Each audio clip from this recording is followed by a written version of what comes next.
நீலகிரி மாவட்டம் தமிழகத்தினுடைய ரொம்ப முக்கியமான பகுதியாக இருக்குது. மழை அதிகம் பெய்யக்கூடிய பகுதியாகவும் மழை அதிகம் இருக்கக்கூடிய பகுதியாகவும் நீலகிரி மாவட்டம் இருக்குது. ஆனால் அந்த பகுதியில் தான் அதிகமான வனவிலங்குகள் தொடர்ச்சியாக இறந்துக்கிட்டே இருக்குது.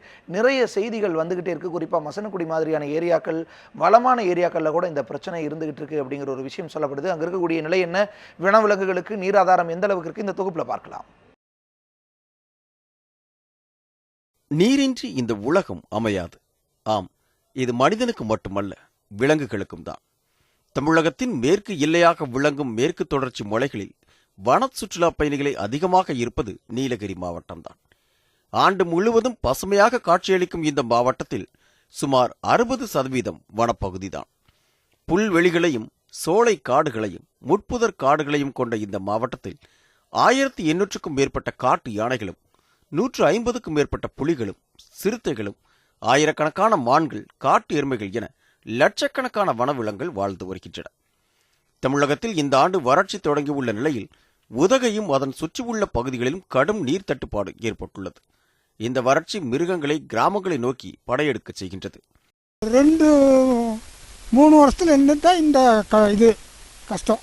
மாற்று தண்ணி இல்லை, ஆற்றுல தண்ணி இல்லை, காட்டில் வெள்ளம் செய்கிறவங்களுக்கு இது இல்லை. ரொம்ப ஒரு காட்டில் இருக்கிற ஆனை இல்லை, வீட்டுக்கு வருது, ராத்திரில எல்லாம் வருது. அது தண்ணி இல்லை, பில்லு இல்லை, மரம் இல்லை, அதெல்லாம் இருந்தால் எது காட்டுக்கு வருது? வராது. நிறைய நீர்நிலைகள், தொட்டிகள், குளங்கள்லாம் வெட்டணும் ஃபாரஸ்ட்டில்.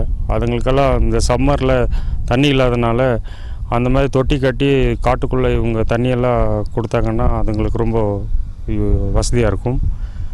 அதுங்க தண்ணி இல்லாதனாலையும் சரியான ஃபுட் இல்லாதனாலையும் தான் ஊருக்குள்ளெல்லாம் வந்து பிரச்சனைகள் நிறைய ஏற்படுது.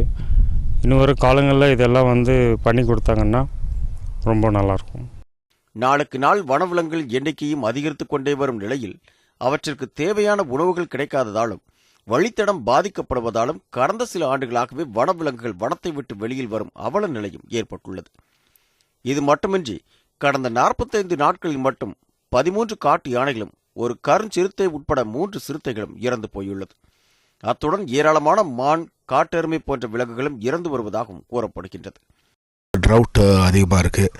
உங்களுக்கு நிறைய இடங்களில் தண்ணி இல்லாதது, ப்ளஸ் ஃபுட்டும் வந்து பிரச்சனை யானைகளுக்கு.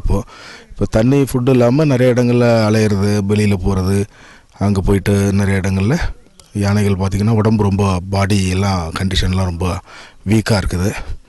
இப்போ இதுக்கு நம்ம ஃப்யூச்சரில் பார்த்தோம்னா சில இடங்களில் யானைகளினுடைய காரிடார்ஸ், வழித்தடங்கள்லாம் பிளாக்கேட்ஸ் இருக்குது.